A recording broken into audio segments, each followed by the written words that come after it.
Reflections. Your daily dose of strength and motivation. Reflections.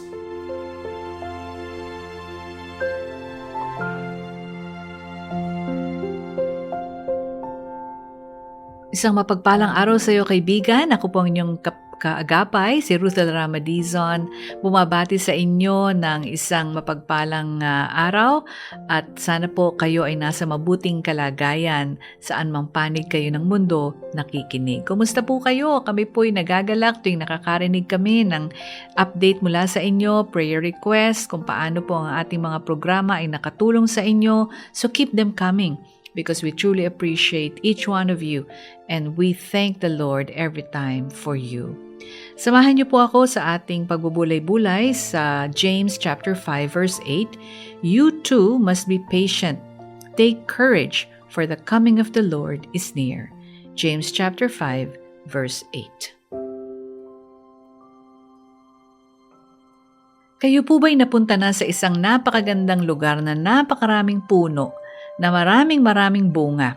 At dahil po sa inyong excitement, minsan may napitas kayo na prutas na pagkagat nyo, ay hindi pa pala hinog, kulang pa pala sa hinog. Perhaps kasi ang ganda-ganda kasi ng kanyang kulay at ang bango-bango ng kanyang amoy, kaya akala natin ito'y hinog na at pwede nang pitasin. Pero nga, pag iyong kagat dito, unang kagat, na-realize mo, naku, hindi pa hinog, kulang pa sa hinog. Everything seemed right at first glance, but there was one missing ingredient, and that is time. Kulang pa po ng oras, hindi pa hinog. So even the simple act of picking fruit can teach us about time and patience. Katulad nga po ng sabi sa James 5:7-8, be patient then, brothers and sisters, until the Lord's coming. See how the farmer waits for the land to yield its valuable crop, patiently waiting for the autumn and spring rains. You too, be patient and stand firm, because the Lord's coming is near. James 5:7-8. Ang author po nito, si James, ay sinulat po niya itong mga words na ito under the inspiration of the Holy Spirit sa isang komunidad ng mga bagong Jewish converts to Christianity na nakakalat sa iba't ibang rehiyon. These early Christians faced many trials, including persecution, opposition, dahil sa kanilang bagong pananampalataya. So ang panawagan po ni James to wait patiently and endure was more than mere words on paper. Ito po'y hindi lamang mga salita sa papel. Ito po'y lifeline of hope and encouragement in the midst of adversity. Ito po'y maaari nating panghawakan sapagkat ito po'y nagbibigay sa atin ng pag-asa at kagalakan sa gitna ng mga pagsubok. Ano nga po ulit yun? Basahin po natin, James 5:7-8. Be patient then, brothers and sisters, until the Lord's coming. See how the farmer waits for the land to yield its valuable crop, patiently waiting for the autumn and spring rains. You too, be patient and stand firm, because the Lord's coming is near. And just as those early believers confronted trials, tayo rin po will encounter challenges and suffering in our Christian journey. And just like those early believers, we can choose patience, allowing the fruit of the Holy Spirit to ripen within you, no matter the season of life.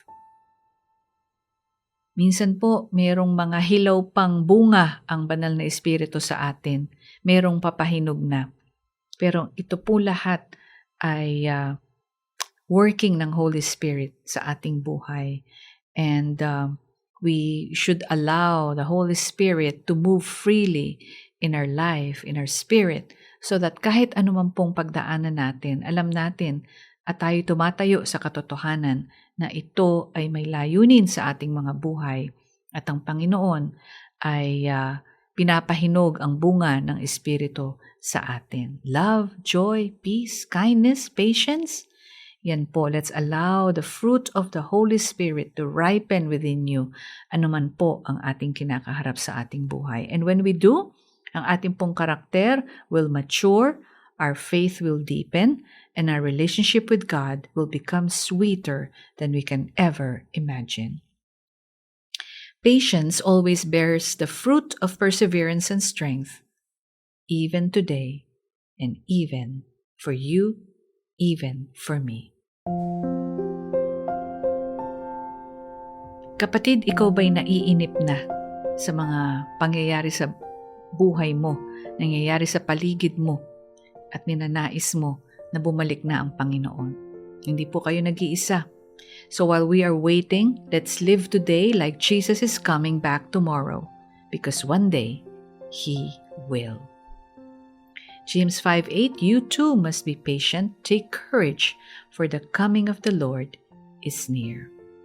Let us pray.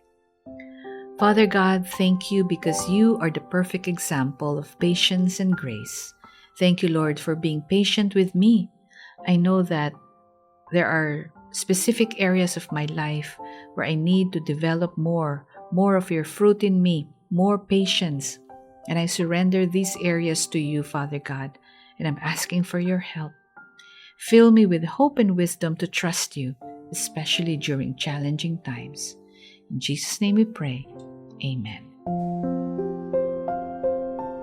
Maraming pong salamat sa inyong pagsama sa akin dito po sa programang Reflection sa FEBC Radio TV. Ako po si Russell Larama Dizon at nawa po naging mabiyaya ang ating pagsasama ngayong araw na to sa ating programa.